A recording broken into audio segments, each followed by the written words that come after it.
Então, como que a gente estuda a posição relativa entre duas retas? Então, no espaço, duas retas elas podem ser paralelas, se seus vetores diretores forem proporcionais. Então, essa é uma condição. Neste caso, as retas terão em comum todos os seus pontos, né? Se eles forem proporcionais. Tá? Então, as retas terão em comum todos os seus pontos. Nesse segundo parágrafo aqui, ó, diz que as retas terão em comum todos os seus pontos, se os vetores diretores, se a constante de proporcionalidade for igual a 1. Né? Então, quer dizer, uma reta vai passar em cima do lugar onde está a outra. Tá? Então, a gente diz que essas retas são paralelas coincidentes. Assim, né, essas retas vão ser coincidentes. Tá? Se tiver um ponto em comum e os vetores eles forem proporcionais um ao outro, então essas retas vão receber o nome de coincidente. Caso elas não tenham qualquer ponto em comum, então elas são ditas paralelas e distintas. Uma outra possível posição relativa entre duas retas é a concorrente. Se elas possuírem, então, quando que duas retas vão ser concorrentes? Quando elas possuem um único ponto em comum, que a gente chama de ponto de interseção entre essas retas. E por fim, as retas reversas, que não possuem nenhum ponto em comum e os seus vetores diretores eles não são proporcionais entre si. E além disso, duas retas reversas elas não estão no mesmo plano. Okay? Então, essas são as três posições relativas entre duas retas.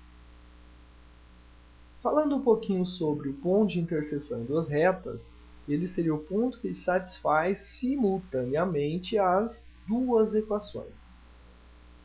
Embora seja possível determinar a interseção entre reta a partir de qualquer uma das formas de apresentação de suas equações, utilizando a equação reduzida, né, essa representação é mais direta.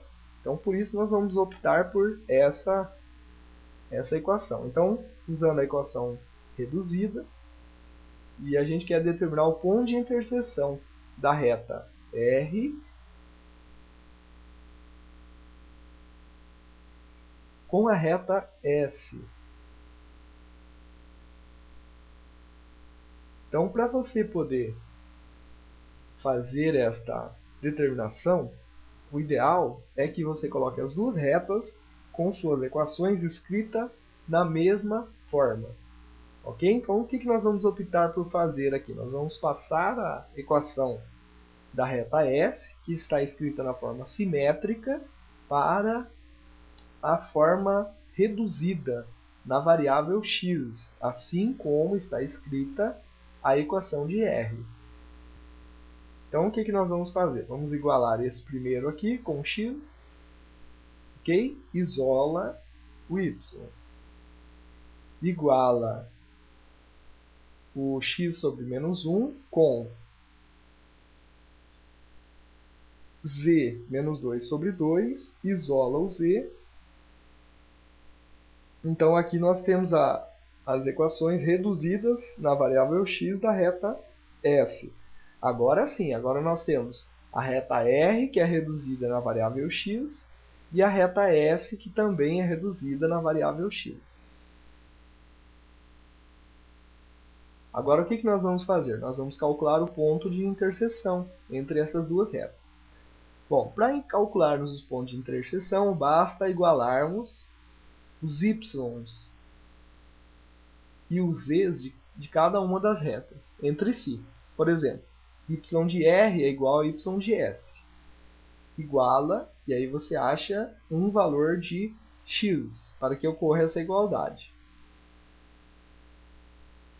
Sabendo, então, um valor de x, você faz o quê? Você pode encontrar o valor de y, já que nós temos, em uma das equações, essa igualdade, ou seja, y é igual a 7 mais 4, y igual a 11.